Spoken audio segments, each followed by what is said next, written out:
To the 5-0 podcast, your number one podcast for the Spanish CP Ultimate Draft League. I'm Max Jersey, and I'm joined by Mike. Hello. We are now firmly in the middle of August, Mike, which means crunch time in the UDL world. This is where we find out who are really the contenders and who are the pretenders that get knocked out in tragic fashion right before playoffs.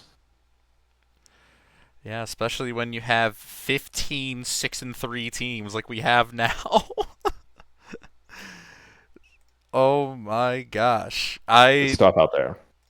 I didn't even believe it when Jaguar initially said it in chat until I went back and counted. And wow, we really do. And the crazy part is 10 of them are in the P conference. Oh boy. That's fun. It's so fun. It's so fun. These next few weeks are about to be an absolute bloodbath, even more so than usual in the latter part of the UDL regular season. But it's gonna be must-watch television or Twitch.television, I guess. There's some 7-5 teams that are not going to make it. Yeah. Again, Multiple. we've had one 7-5 team miss each of the last 3 years. There's gonna be more than one this year. More I than would one. be shocked if there Stuff wasn't. out here. Ugh. Well, with that being said, it is time for your weekly match recap. Midway of Summer of CPU fame takes down Gold 9-5. Min Min not only wins a set, but beats Gold's Littleback in singles. That is crazy. Other than that, this went about how you would think. Gold kept it close, but Adrian just had the clutch gene in the close sets this evening. Septo beats Kamazat 7-5. And in the first three as well. Byleth over Falcon, Bowser Jr. over Snake, and the funny one, Joker over Ken because Kamzat Simon got random to the bench this week. Septo will take that though, and his team is really good. Mr. Wiggles' breakout season continues with an 8-2 win over Koishi. Broccoli and Broccoli Nikon got separated this week, but both of them win in their singles events in singles and FS. Their doubles replacements win as well, as K-Rule and Wario looked quite good against Quishi's Palutena and Gunner team. Giraffe beats Crimson 8-4. This one was kind of a showcase of depth, if anything, as Crimson had to bench DK this week, and his team kind of looked a lot worse as a result. Giraffe benches his Piranha Plant, who has been a dog all year for him, and his lineup was still pretty solid, and that's just how it works sometimes. Joker in doubles, I need to start to show some respect to that guy. VivTech falls to Ocho y Uno, and who else would get that first win but H-Kun, lurking in the back, reminding everyone that he is still in the playoff hunt. VivTech, Sonic, and Steve finally take some bumps to H-Kun's Lucario and Zelda, and then the H-Kun squad's team with the filler wins 2-0. That is just classic. H-Kun moves to 5-4. The takedown of Corey 2016 continues as Soul blows him up 8-2. Soul was up 6-0 after the first three events. Ouch. Mini Squix beats Jade 8-4. This set is closer than you might think based on the score. It came down to Squix with filler and squads winning 2-0 to seal it. Mike beats Parkour 9-5. This one was a low-key nail-biter, a lot of 2-1s, but Mike does clutch it out in the first three. The 9-3 dream feels like a distant memory for Omar Gosh at this point, as we beats him 7-4. Not only that, he beats him in Omar's game, taking the first three. Really big to get back in the win column this week for Weeb. Let's see if his momentum carries to next week. He still has a chance to sneak into the playoffs. Gemini beats Ice 6-5. Isabel beats Steve in Final Smash. It's okay, because Steve's going to be goated again in the playoffs. Y'all think I'm joking about this shit? Just wait. Mega Man also beats Olimar in Stamina. It's an upset, but post-nerf Olimar is kind of not it. So maybe not as big of an upset as you think, and also Mega Man is decent. They both get bit by the filler. Ice has been pretty vocally frustrated with the filler this year. Maybe more on that later if Mike has something. Orchid continues to play spoiler with the 6-6 win over Uh-Oh. Orchid's team is pretty good, and that luck seems to be evening out because it was really bad luck early in the year. And on Uh-Oh's side, it's another loss for Ice Climbers and Stamina, and Steven FS just kind of loses for everyone as well. Tribal, fake 7-6 space. Inkling is going in singles and Wii Fit in doubles now, and then both of them win anyways. Sonic wins in FS as well. He's been having a great year across the board for everyone who's been running Sonic out there. Krillin beats Theo 8-3. Surely this is not a late season Krillin Thresh playoff push 2 years in a row. That could not be. We'll just have to see. Basically, the whole team popped off for him, and Theo was just an unlucky opponent this week. Krillin is a positive differential, by the way. Truck Mud is back over 500 with the 8-4 win over Dusty. She wins the Ridley Ditto, and that's obvious. As well as a really close double set with her Dark Pit Lucina over Daisy and Rosalina. Bren beats Tungi with a fake 7-6. Shulk and Villager beat Rob and Kirby in doubles. DDD wins in Final Smash over Daisy. I thought this was kind of interesting because all the -1 Final Smashes are kind of bad. And Peach Daisy did have some early season success in this event. I was kind of wondering if they were like sneaky good, but I don't know, maybe not, I guess. Or like maybe DDD's good. Smet beats KJ 8-5. The big story here, the filler wins over Bowser in Final Smash. That is right. -3 ZSS takes 2 games from -1 Bowser. Granted, -1 Bowser is notoriously really not that good in this mode. But this result has raised a lot of eyebrows and brought up some questions around how the filler is going to be treated next year. We're going to have those discussions for a couple of months, surely. J&P sneaks one by Sickest 7-7. Me Sword Fighters kind of looked like a dog recently. This time beat Sickest Falcon in singles. And Sickest tried and true doubles team goes down this week to J&P's Doc and Rob. Jaguar 10 bombs Gio, good team, bad team. V beats Tep 8-3. Tep didn't put in the lineup, I'm assuming, because he has filler in singles, which is tough. But what's crazy is that actually didn't even matter because he would have lost either way. Bowser Falco loses to Ryu Marth in doubles this week. What has happened to this Bowser Falco team? I'm going to ask it every week. That shit was unbeatable last year. Ridiculous. Bling bounces back with a win over Akagi 9-3. His Doc and Lil Matt continue to take names for him. Wave beats Corvette 9-2. This was just a slaughter. Corvette's only win was in singles with his Ensign, and then 2 O's for Wave the rest of the way. Sunday stops my win streak at 4 with a 7-6 win. I'm going to be real. Once I saw the lineups, I thought Sunday's only path to winning this set were close wins in singles FS and then taking squads, and then that's exactly what happened. So I got the bottom 1 percentile result. Tough loss, but that's how it rolls sometimes. That's UDL, baby. User beats Ridley 8-6. Richter Belmont has a big 2-1 win in singles over Diddy Kong that ended up being the difference in this one. Teams with 3 wins or less were going to be declared dead this week, but there aren't any additions to the list from last time. It was all just teams that were already dead, so there you go. 4 wins or less is declared dead next week. And finally, we're wrapping up the recap with the Dead Teams Matchup Corner. Only one match in the corner this week. Leo beats DeQuavius 7-5. And that's this week's matches in the Ultimate Draft League. Nice recap as always, Max. Surprisingly, we did not get any viewer questions about the filler. I really thought that was going to be the main theme this week. I thought so too. Yeah, I feel like that discussion is going to be reserved for our good pal CPU Meta Talk, as it already kind of has been. But yeah, it's the whole filler situation. It's crazy. There's going to be a lot to discuss there.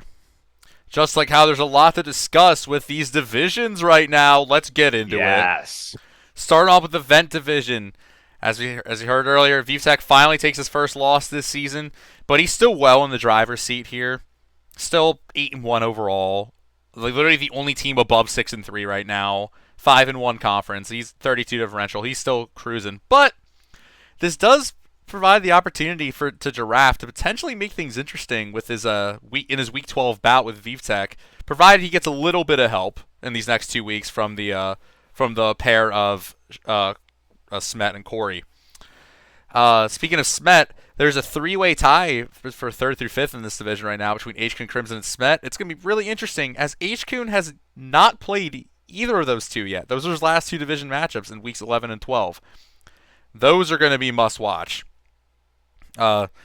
We've never had Every year, someone has won the championship. The next season, they've missed the playoffs. So HQ trying to be the first to make the playoffs after, like during the repeat campaign, and he literally Like, doesn't it feel like H Kuhn is gonna make it into the playoffs at 7-5 and like make a really deep run?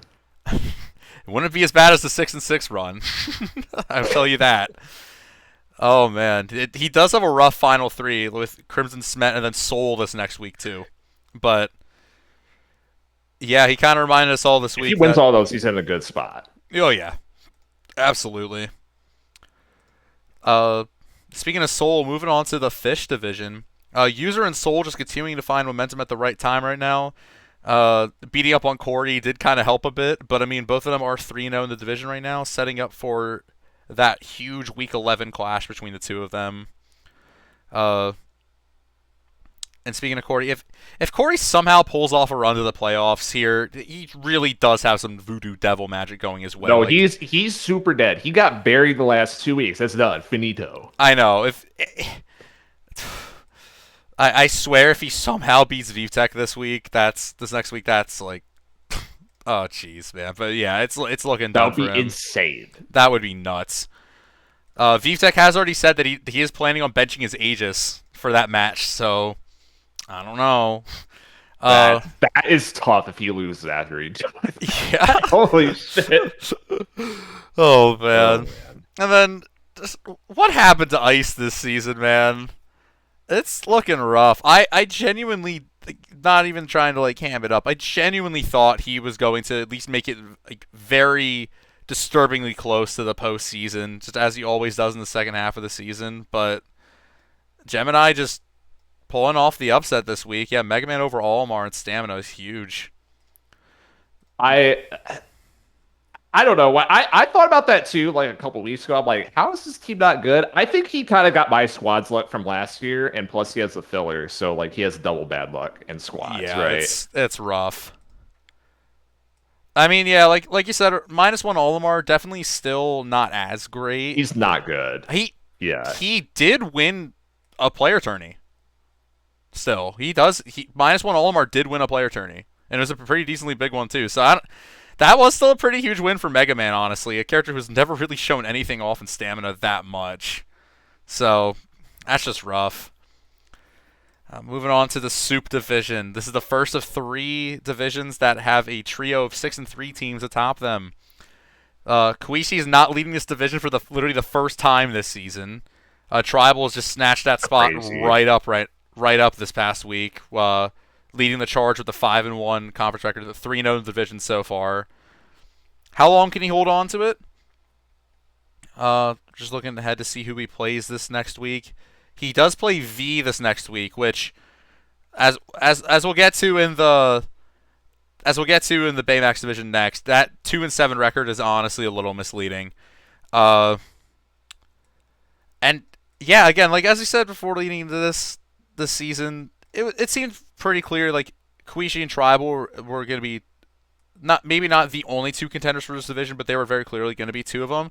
But who knew Mr. Wiggles is going to be the 3rd one besides them right now? That's the best differential out of the 3. Yeah, 16 differential. When I put that in the standings, that surprised me. Like, 3rd season truly is the charm for him right now. He's already at his most wins he's ever had in a single season, and he has 3 weeks to go. And his final 3 are against final 3 against Tep, Omar, Gosh, and Tribal. Whew. Yeah, it's pretty tough. It's pretty tough, but that's definitely doable, especially with how this You team can has do been it. performing. Yeah. Moving on to the Baymax division then. Sickest with another slip up this past week with the close loss to JMP, but doesn't cost him at the moment, largely due to the fact that Tep also slipped up this past week to V, which, again, I've said it so many times since the result happened, but V, I cannot stress how ridiculous this is. V is 2-7 with a -1 differential. I saw that too. That's so crazy. He only has 1 loss greater by greater than 2 points this season, and it was by 3. Every other loss besides that loss by 3 has been by 2 or less, and his 2 wins are by a combined total of 11 points. It is ridiculous. What I'm saying, with Tribal versus V this next week, that might be a match to keep your eyes on because V's team is honestly it's way better than it's not saying V should be a contender this season or anything, but like that it's definitely better than a 2-7 record for sure. Have Sickest and Bling played yet? Yes, they have, and Bling whooped Sickest. Bling won, right? Yeah. Yeah, Bling is remaining. I'm not out on him at all. Oh, definitely not. Like no, Bling's team a lot. Blink's team's remaining right there. He's waiting to pounce on another Sickest mistake, and Sickest versus Tep in week 12 potentially going to be all the more important. And this year, like the last couple of years, there's normally like 1 or 2 matches that have like direct playoff implications for both teams as a result. But this year, it's like looking like a lot more than that. It's going to be a crazy week 12. The B Commerce playoff picture at the moment, VTech still obviously number 1. Tribal slides up to number 2, takes Koishi's spot. Sickest and Users still remaining 3rd and 4th. Giraffe up to 5th now, again after winning 4 in a row and 5 of his last 6. Koishi down to 6th now. Mr. Wiggles in 7th. It's a weird triangle tiebreaker between 5th through 7th right now. That's why Giraffe's above Koishi and Koishi's above Mr. Wiggles, despite head-to-heads going the other way.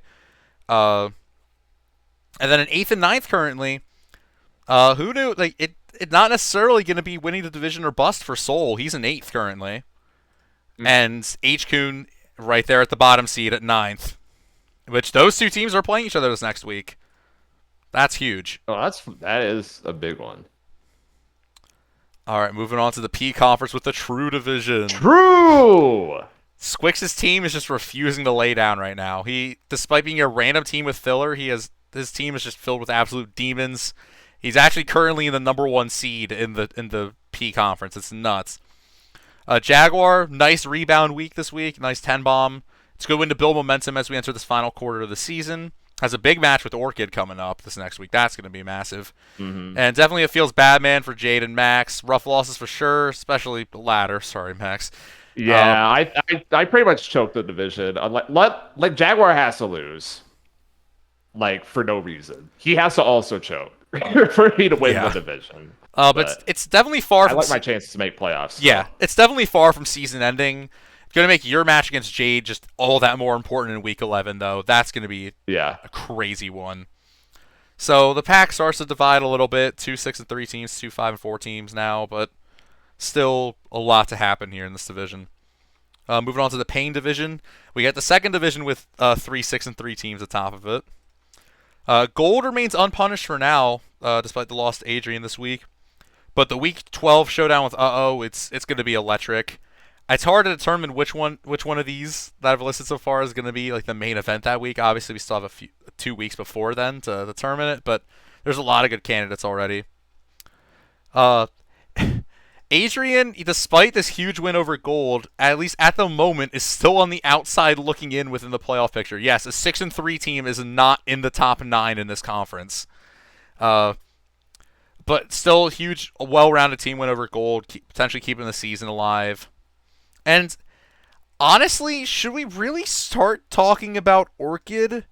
I know Orchid is 4-5, but if Orchid runs the table, no one is going to beat her out in tiebreakers. She's 4-2 in conference and 3-0 in division. Oh, that's interesting. Okay. Yeah. So if she's right, because early season's all out of conference and shit, right? For the most part, yeah. So if she's able to win out, she definitely could make the playoffs still. God, could you imagine? No one wants to face that team. No one. Are you kidding me? All right, yeah, wow. that's gonna be one to look at. Like I said, Jaguar versus Orchid this next week. Actually, a huge match. That is really big. Moving on to the Franklin division. Here's your final division with 3 6-3 teams atop it. Again, due to like a 3-way triangle tiebreaker, I have the lead here again very slightly. Will I be able to hold on to it? We got crucial matchups for all 3 of the top teams here this next week. Me versus Tungi, Theo versus Truckmud, and Wave versus Septo. That last one especially, one to keep your eye on. And like you were saying earlier, should we talk about Krillin? He's definitely not as good in tiebreakers as Orchid, but he is also pulling off a similar stretch to Orchid right now. Definitely making a strong late season push. No, Again, Krill has plot armor bullshit too. It's the same like it's I don't want to say like the same level as HQ, but it's like he picks worse characters than HQ. So it's like, does he maybe have more plot armor? You know what I mean? I don't know, I don't man. know. I don't know. That's gonna be.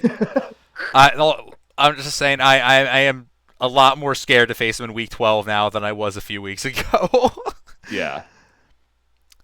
Finally, with the Waters division, Camazotz has finally been toppled for now, at least. Septo's team continuing to steamroll right to the top of this division now. Proves that 4-0 stretch in the middle third of the season was not a fluke, even if it was against weaker competition overall.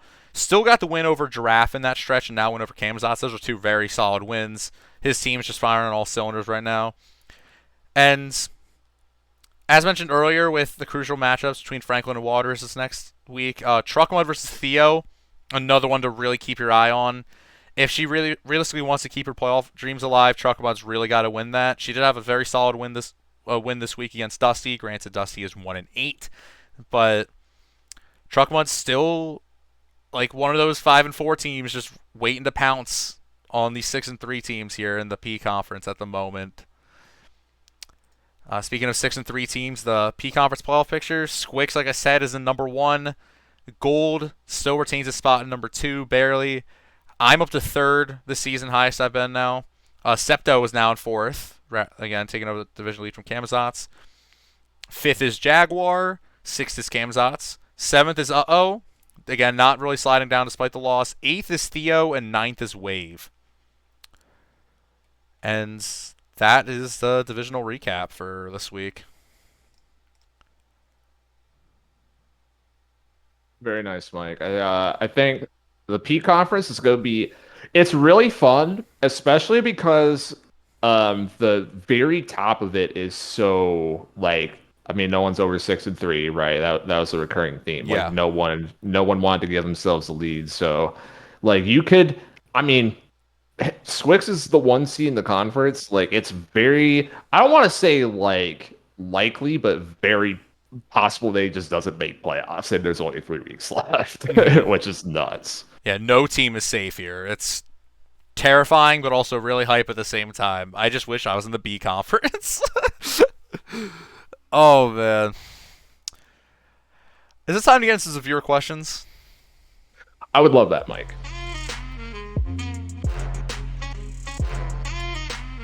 All right, starting off with our first viewer question of this week from ViveTech.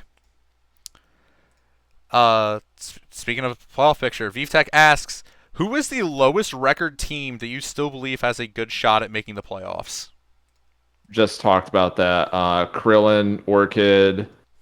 I mean, if we want to look at the fish division, I guess Yeah. like there's Again, Corey and Gemini. I'm not really too confident in either of them at this point. But yeah.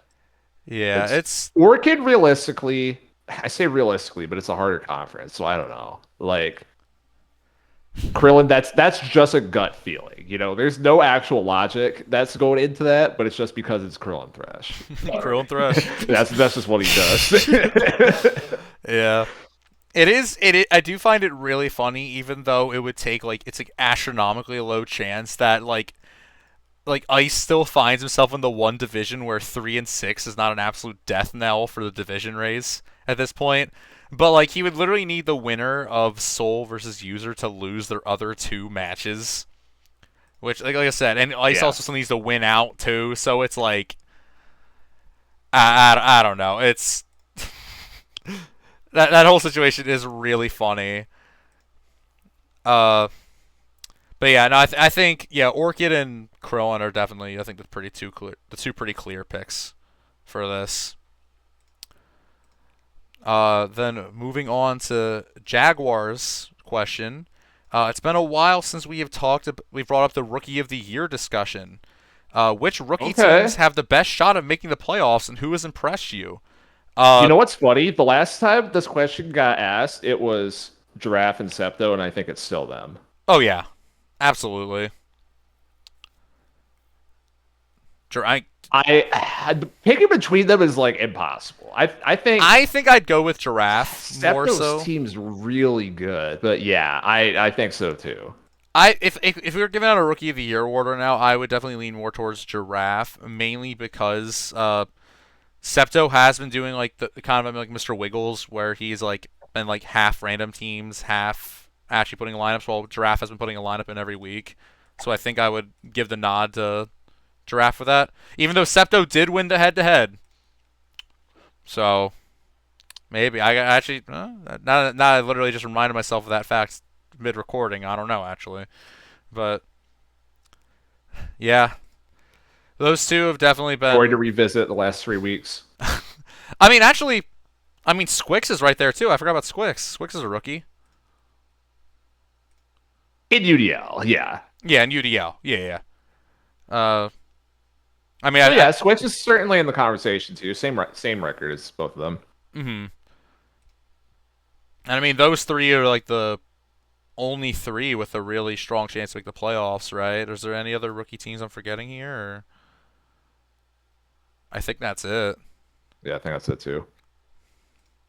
Yeah, so we'll see how these last few weeks play out for that. Obviously, I feel like the playoffs, if all three of them make it to the playoffs, that's also going to determine a lot for Rookie of the Year. Oh my gosh, fell off so hard, Mike. Speaking it's really tragic. Speaking of Omar Gosh, let's get to the last viewer question from Did Max commentators curse Omar Gosh before the season even started? That's a crazy segue. It's hard to say because now hear me out, right? Would you even give two fucks about Omar Gosh if I didn't say that? No, exactly. That's the point exactly. It's like no one actually thought he was gonna go 9-3 before the season started.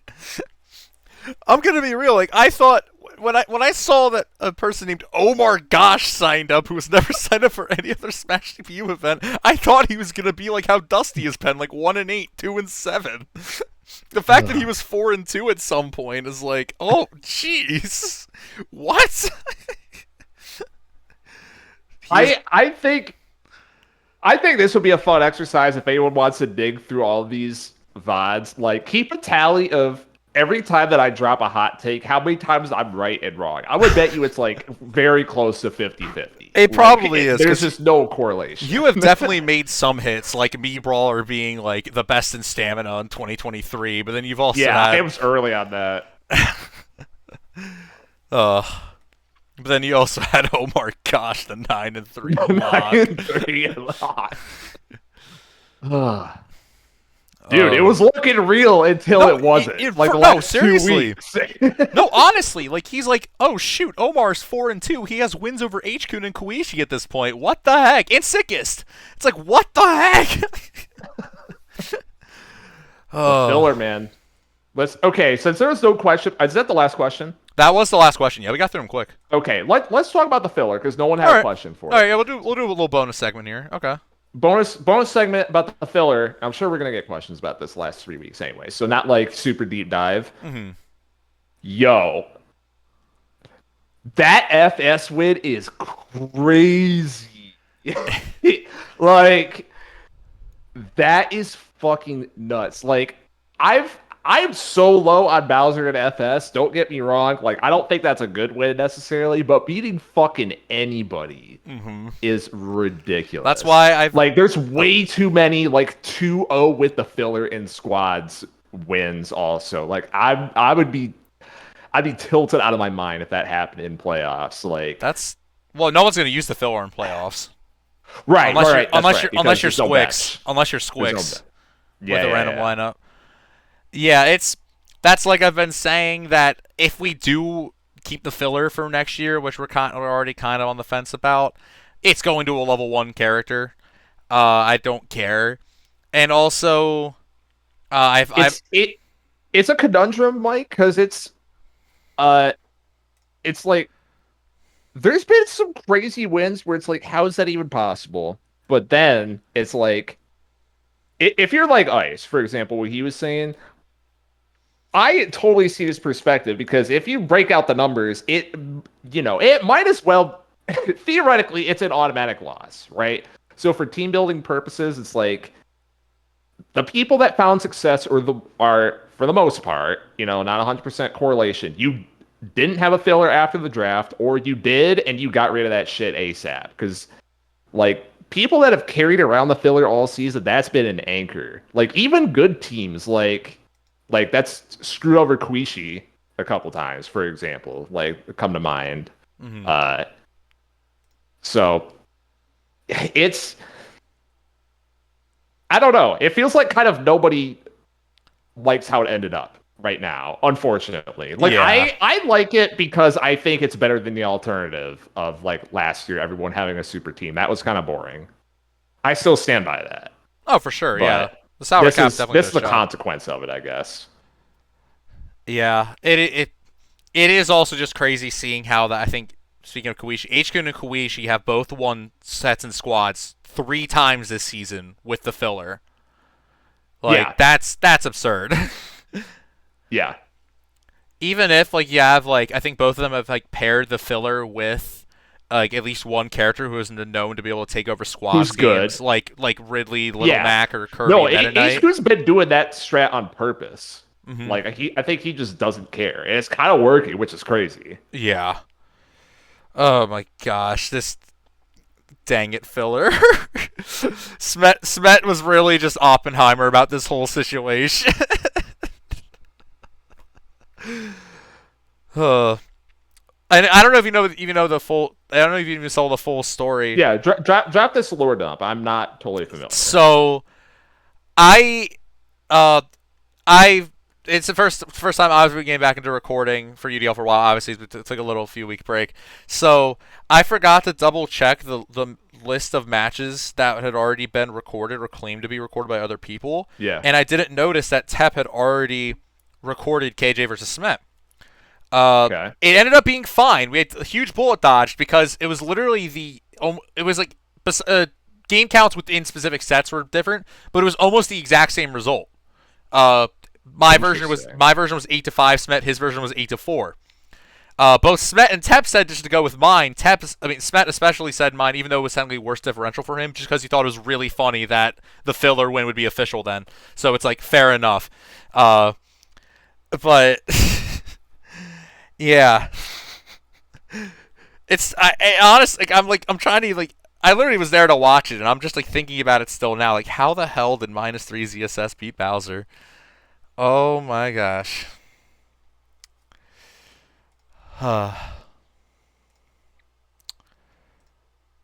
Is that time to wrap up the pod here? The little mini filler rant at the end? I think that is it for the 5-0 podcast, Mike. Thank you all for tuning in. As always, great week.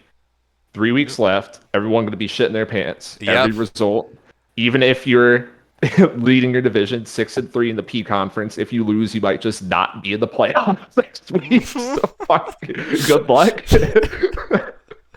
I love it.